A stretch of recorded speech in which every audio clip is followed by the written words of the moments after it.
આજરોજ તારીખ 14 એપ્રિલના રોજ ભારતના બંધારણના ઘડવૈયા અને ભારત રત્ન એવા ડૉક્ટર બાબા સાહેબ આંબેડકરના જન્મદિવસ નિમિત્તે તળાજા શહેર કોંગ્રેસ પાર્ટી દ્વારા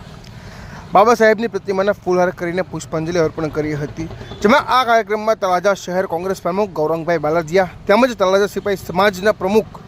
અયુબભાઈ મલિક, ખાતે સમાજના પ્રમુખ અને વોર્ડ નંબર 3ના નગરસેવક એવા દાઉદભાઈ નાગરિયા તેમજ વોર્ડ નંબર 2ના નગરસેવક ફિરોજભાઈ દેસાડિયા, અશોકભાઈ ચૌહાણ, જયેશભાઈ સરવૈયા, પ્રકાશભાઈ સરવૈયા તેમજ સામાજિક કાર્યકર અબુભાઈ મલાડા, માનસુખભાઈ સહિતના આગેવાનો કાર્યકર્તાઓ હાજર રહ્યા હતા અને ડૉક્ટર બાબા સાહેબ આંબેડકરને પુષ્પાંજલિ અર્પણ કરી હતી।